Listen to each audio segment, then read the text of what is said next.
بڑی معتبر روایت بہت کثرت کے ساتھ سیرت نگاروں نے لکھا. کیا چل رہی ہے سنیے. ایک مرتبہ غوث پاک کے ایک مرید کی بیٹی گم ہو گئی چھت پر سے. وہ غوث پاک کے پاس آنے کے بعد عرض کیا کہ حضور میری بچی گم ہو گئی، میں کیا کروں؟ فرمایا جاؤ کرخ کے جنگل میں جاؤ اور وہاں بسم اللہ پڑھنے کے بعد میرا نام لینا. توجہ کریں، کیا کہا؟ بسم اللہ پڑھنے کے بعد میرا نام لینا. اب یہاں تو آپ سوچیں کہ کیسے نشیمن پہ بجلیاں گرتی ہوگی. بسم اللہ کے بعد میرا نام لینا. ایک مرشد غوث پاک، پھر غوث پاک اللہ کے ولی اور آتے بسم اللہ کے بعد میرا نام لینا اور دائرہ کھینچنا اور دائرہ کھینچ کر اس دائرے میں بیٹھ جانا. فرماتے ہیں جب جناتوں کا بادشاہ آئے گا وہ خود ہی پوچھے گا تم سے، پھر بتانا ساری داستان. فرماتے ہیں وہ مرید کے پوری رات جنات گزرتے رہے، ڈراتے رہے، دھمکا، مگر کسی کی ہمت نہ ہوئی کہ وہ اس لکیر کو پار کرتا. وہ لکیر کو پار کرتا، کسی کی ہمت نہ ہوئی. مطلب بسم اللہ کے بعد، اللہ کے نام کے بعد، اللہ کے اذن اور عطا اور اختیار سے اللہ نے جس کو یہ مرتبے عطا فرمائے ہیں، اس کا نام لے کر جو لکیر بنائی گئی، جنات بھی اس لکیر کو پار نہ کریں. یہ غوث پاک کی شان ہے. غوث پاک کو آپ سمجھ کیا؟ آپ صرف نیاز اور فاتحہ کی حد تک انہیں سمجھتے ہیں. سب گزر گئے.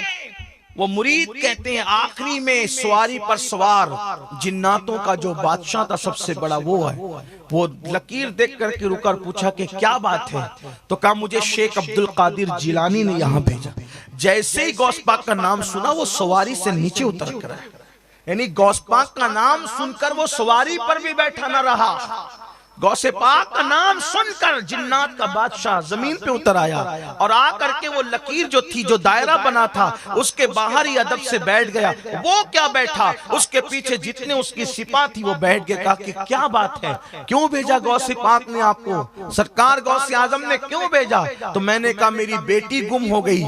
تو اس نے کہا کہ تم میں سے پلٹ کے کہا تم میں سے کون ہے جو غوث پاک کے مرید کی بیٹی اٹھا لے گیا؟ تو سب نے وہاں پر لرزتے ہوئے کہا ہم نہیں، ہم نہیں. تو اس نے کہا جاؤ دیکھو کون ہے اور اس کو پا بزنجیر قید کر کے میرے پاس لاؤ.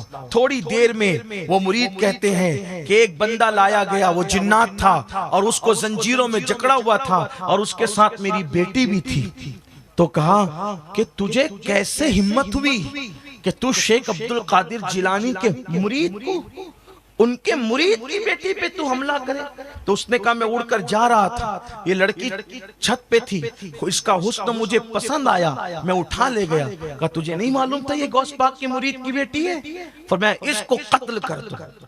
اور اس کو کہا کہ اسے قتل کرو اور اس کی بیٹی ان کے حوالے کرو. تو جب بیٹی حوالے کی تو میں نے پوچھا آپ لوگ غوث پاک کو جانتے ہیں؟ فرمایا غوث پاک کو ہم جانتے بھی ہیں، مانتے بھی ہیں، اور ہمارے درمیان تو ان کا حکم چلتا ہے.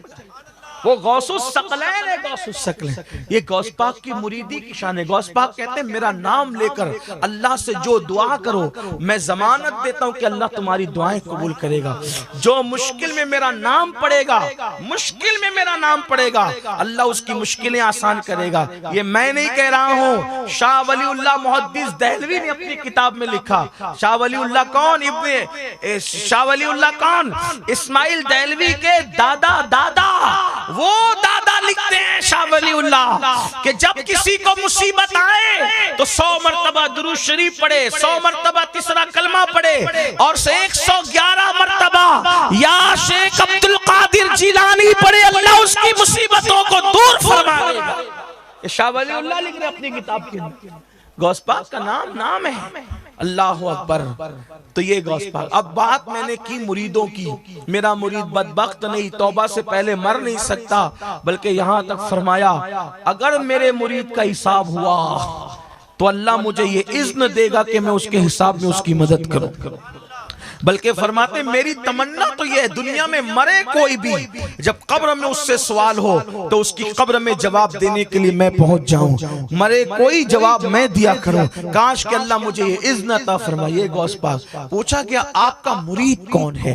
تو غوث پاک فرماتے ہیں جو میرے مریدوں سے مرید ہو وہ میرا مرید، جو میرے سلسلے کے خلفاء سے مرید ہو وہ میرا مرید۔ پھر فرماتے ہیں اگر دنیا میں کوئی اتنا بھی کہہ دے کہ میں غوث پاک کا مرید ہوں، فرماتے وہ میرا ہی مرید ہے، جو مجھ سے محبت کرے وہ میرا ہی مرید ہے، جو مجھے چاہے وہ میرا ہی مرید ہے، جو میرا نام لیوا ہے وہ میرا ہی مرید ہے۔ پتا چلا کہ جو غوث پاک کا نام لیوا ہے، اور میں سمجھتا ہوں اہل سنت میں جتنے سلسلے ہیں، چاہے چشتی ہو، چاہے نقشبندی ہو، چاہے سہروردی ہو، چاہے رضوی ہو، اشرفی ہو، برکاتی ہو، ابو لولائی ہو، مداری ہو، جتنے بھی سچے اہل عقیدہ ہیں وہ سب لوگ غوث پاک کو مانتے ہیں اور غوث اعظم کے ماننے والے ہیں۔ تو جو غوث پاک کا نام لیوا ہے، جو غوث پاک کا چھانے والا ہے، جو غوث پاک کا دم بھرنے والا ہے، وہ قادری ہے۔ اور ایک بات اتنا عرض کر دوں میرے عزیز، کپڑا پکڑنے سے وہ نہیں ملتا جو دل کسی کو لگانے سے ملتا ہے، اصل چیز تو دل کا سودا ہے۔ اسی لئے رسول اللہ نے فرمایا تقوی یہاں ہے، پرہیزگاری یہاں ہے، خلوص و وفا یہاں ہے۔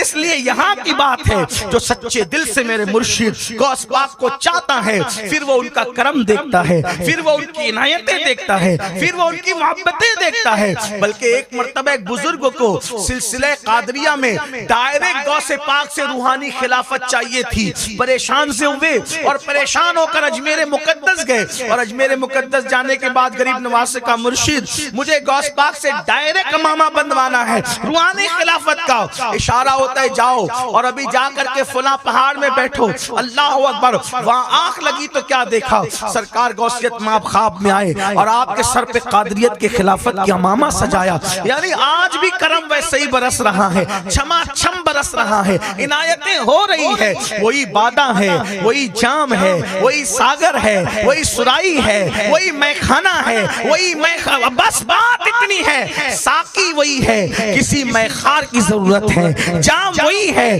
کسی میخار کی ضرورت ہے، سرائی وہی ہے، ساگر وہی ہے، کسی میخار کی ضرورت ہے۔ جب کوئی اہل ظرف آتا ہے تو اس کو آج بھی نوازا جاتا ہے۔ لیکن بس اپنی گفتگو کو سمیٹتے ہوئے آپ سے پوچھتا ہوں، اس مقام اور اس مرتبے کی ہستی، اس مقام اور اس مرتبے کی ہستی جب حج کے لیے جائے تو کعبے کا غلاف پکڑے اور غلاف کعبہ پکڑ کر اللہ کی بارگاہ میں عرض کرے مولا عبد القادر کے اعمال اگر تیری بارگاہ میں قبولیت کے قابل نہ ہو، جملے پر توجہ کریں، جس کی شان یہ ہے، جس کے نام کی تاثیر یہ ہے، جس کے خطبے پڑھنے والے حضرت خضر علیہ السلام ہو، جس کی عظمت کا ترانہ بلند کرنے والے کبھی بایزید بستامی ہو، کبھی حضرت سلطان العارفین بایزید بستامی ہو، کبھی سید الطائفہ جنید بغدادی ہو، کبھی اللہ اکبر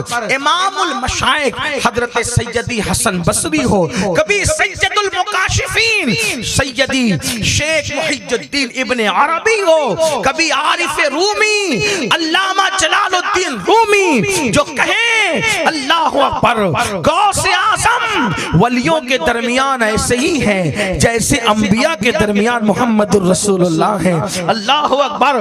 حضرت عارف رومی کے بارے میں بتاؤں، صاحب مثنوی جو عارف اور صوفی بنانے والا ولی ہے، وہ اپنی قادریت پہ ناز کرتے کہ میں قادری ہوں، قادری۔ اندازہ فرمائیں حضرت امام یافعی اللہ اللہ، یہ سارے بزرگ جو بڑے بڑے آپ کو نظر آ رہے ہیں یہ قادریت کے رنگ میں ڈوبے۔ شیخ محقق شیخ عبداللہ محدث دہلوی قادری ہیں، اللہ اکبر، مجدد الفسانی نقشبندیت سے مشہور ہیں، لیکن ان کے والد کے ذریعے سے وہ بھی قادریت کے رنگ میں رنگے ہوئے تھے۔ خواجہ باقی باللہ ان کے پیر مرشد پر بھی قادریت کا رنگ تھا، حتیٰ کہ وہ جو نقشبندی کہلاتے ہیں، شاہ نقشبند حضرت سیدی بہاؤالدین نقشبند رضی اللہ تعالیٰ عنہ جب بغداد گئے تو وہاں ان کی جالیوں کے قریب پہنچ کے کہتے ہیں میری ایسی مدد کیجئے کہ لوگ آپ کو دستگیر کہیں۔ تو قبر سے جواب آیا، اے دنیا کو چمکانے والے، لوگوں کو ایسا چمکا کہ لوگ تجھے نقشبند کہیں۔ نعرہ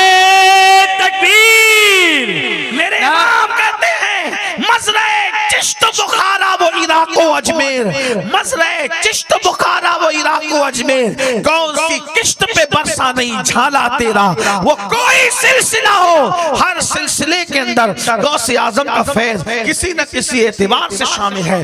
جیسے ہر کھانے کی لذت کے لیے نمک شامل ہوتا ہے، ویسے ہر سلسلے کے فیض کی برکت کے لیے قادریت کا فیض اس میں شامل ہوتا ہے، قادریت کا رنگ اس میں شامل ہوتا ہے، کسی اعتبار سے ہو لیکن ہوتا ضرور ہے۔